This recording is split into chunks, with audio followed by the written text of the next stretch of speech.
여러분 안녕하세요. 2달 만에 인사드리는 레미제라블 라디오 사막에 뜨는 별입니다. 날이 한참 더워졌죠. 오랜 감금 생활에 갑갑함을 느낀 사람들이 조금씩 무뎌진 것인지 백화점, 쇼핑몰, 아울렛으로 몰려들었다고 하네요. 최근 여의도에 개장한 한 백화점은 개장 후에 첫날 매출이 100억 원을 넘었다고 해요. 백화점 창립 이래 하루치 달성한 최고치 금액이었다고 하죠. 우울해진 마음의 보상심리, 자본주의를 살고 있는 우리는 결핍을 소비로 푸는 것이 너무도 익숙한 것 같습니다. 사람들은 왜 스트레스나 고통을 받으면 삶의 직접적인 욕구를 채우는데 이토록 열정을 보이는 걸까요? 고통을 준 문제를 직면하기보다는 보다 약한 사람을 괴롭히고 피차 고통을 당한 사람들끼리 서로를 갉아먹는 걸까요? 같은 고통이라도 타인을 위한 마음과 같은 고귀한 동기에서는 이 고통을 견뎌낼 수 없는 걸까요? 오늘은요, 물질의 풍요를 얻었지만 고결함은 상실한 채 정신적 공허에 시달리는 현대인들에게 던지는 시몬 배우의 사색을 나눠볼까 합니다.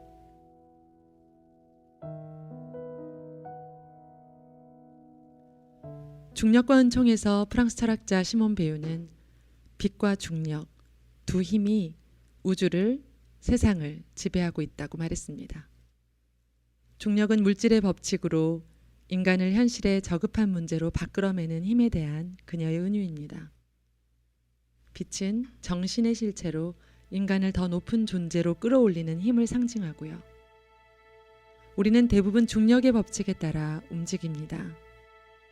인간을 비천한 쪽으로 이끄는 힘이 인간을 고귀한 쪽으로 향하게 하는 힘보다 훨씬 세기 때문이죠.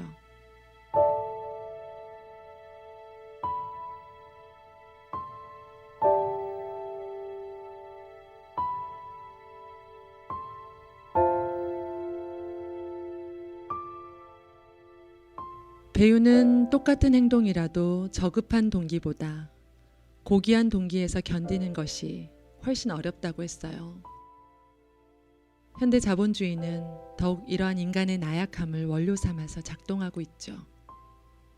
믿음이나 사랑 같은 보이지 않는 것보다 돈으로 사람을 움직이는 것이 훨씬 쉬우니까요. 그렇게 중력의 법칙에 충실하게 살다 보면 우리는 점점 인간으로서의 고결함은 잊어버리고 공허함에 시달리게 되는 것 같아요. 처음엔 선한 것을 사랑했던 사람들도, 누군가를 위해 희생했던 사람들도 나이가 들고 시간이 흐르면서 중력에 굴복하고 결국 타락하게 되는 것을 볼 때, 혹은 그런 모습을 나 자신에게서 발견할 때 여러분은 어떠신가요?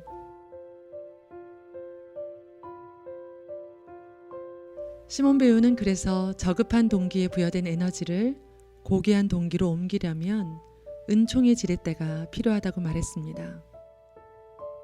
칭찬이나 동정을 바라는 마음은 비우고 스스로를 낮춰야 한다고 말이죠. 그래야 비로소 빛을 향해 상승할 수 있다고 말했습니다. 그리스도의 십자가처럼요. 시몬 베유는 이 비참한 십자가에 신의 형상이 담겨 있다고 믿었거든요.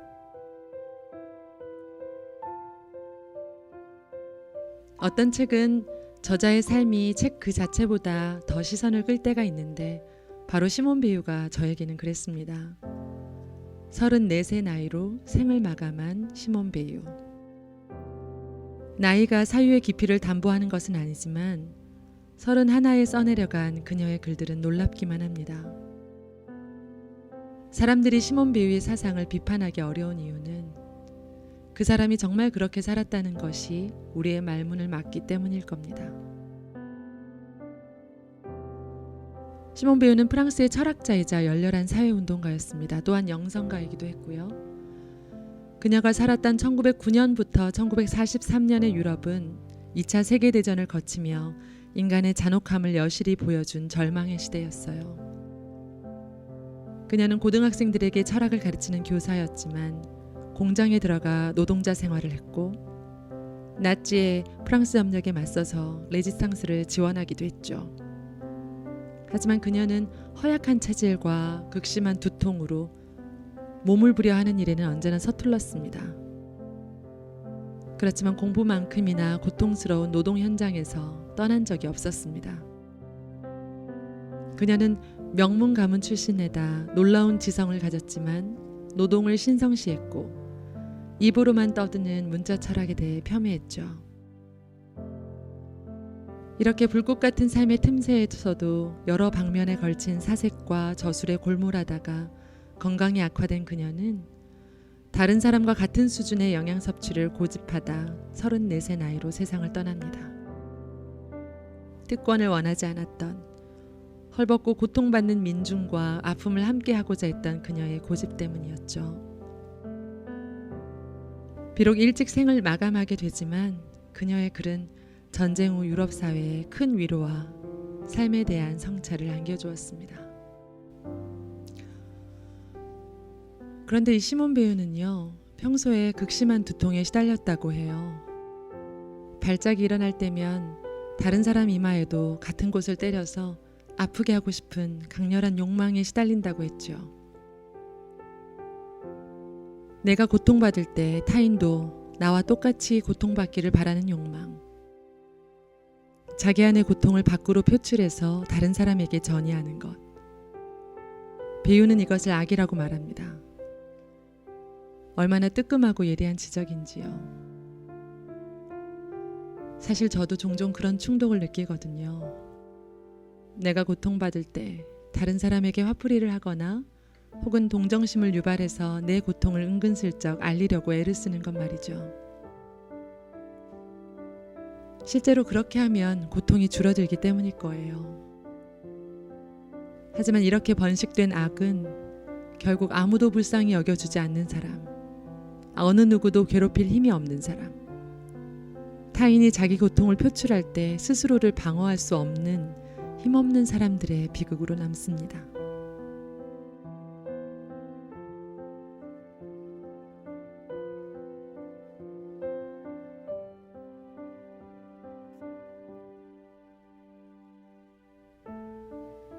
나의 고통이 다른 사람에게 고통을 주는 죄로 바뀌지 않도록 인내하는 것.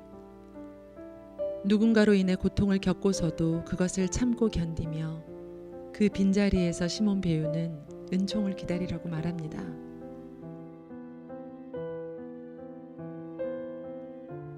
야밤에 고른 배를 부여잡고 침을 삼키며 보고 있는 먹방.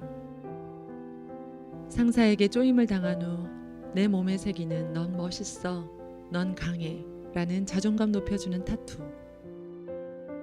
좁은 고시텔에서 살아도 나만 알고 싶은 아지트에서 밥값만큼이나 비싼 커피를 마시며 달래는 만족감. 심지어 배우는 하나님에 대한 갈망보다 교회 생활 가운데 얻는 위안이나 칭찬이나 동정에 대한 집착도 내려놓으라고 합니다. 그것이 오히려 은총이 채워야 할 자리를 가로막기 때문이지요.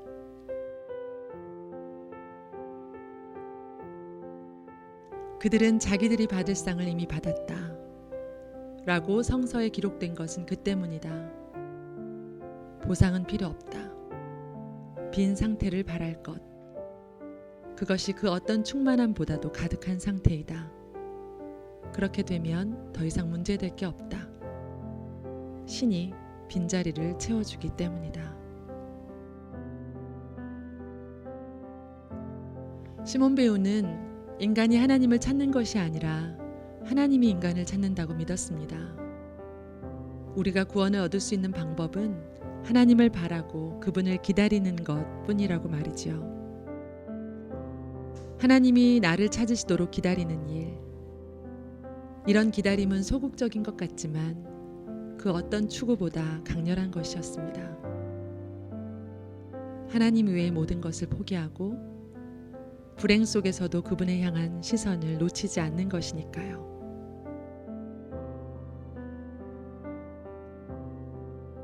그렇다고 시몬 배우가 아무것도 하지 않은 것은 아니었습니다. 배우는 하나님을 기다리며 하나님께서 함께하길 원하시는 고통받는 이들 곁에 있었으니까요. 예수님처럼 아무 힘 없이 누군가의 고통을 받아내야 했던 그들 가운데 그 한 사람이 되고 싶어서 말이죠.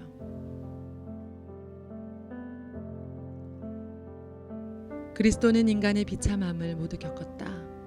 죄는 예외였지만 사람들은 힘없는 약한 것을 위해서는 죽지 않는다. 힘 있는 강한 것을 위해서, 혹은 일시적으로는 약하더라도 적어도 힘의 후광을 지니고 있는 것을 위해서는 죽을 수 있다. 강한 것을 위해 죽는 것은 죽음의 고뇌를 없애주지만 동시에 그 죽음이 갖는 가치 역시 없애버린다.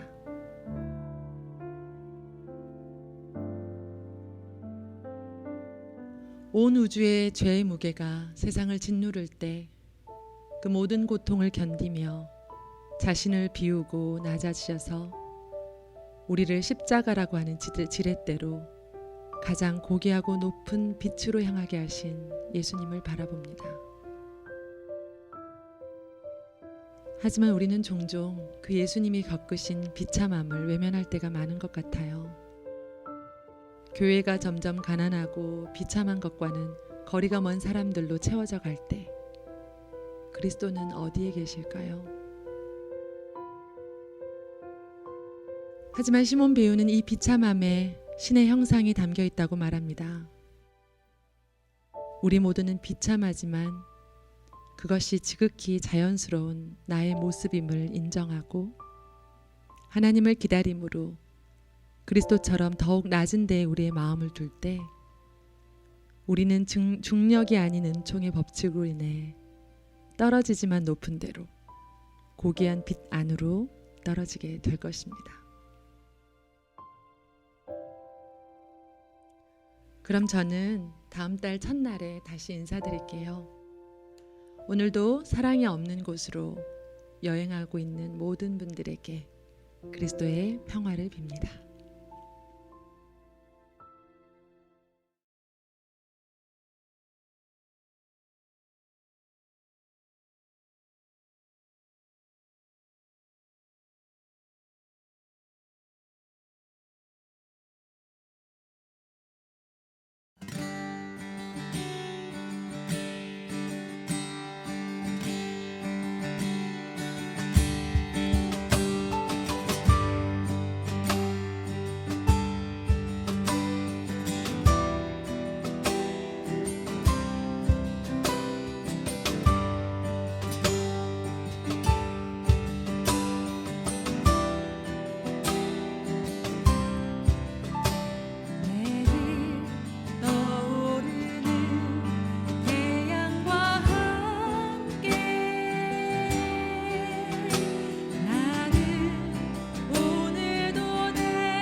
날 주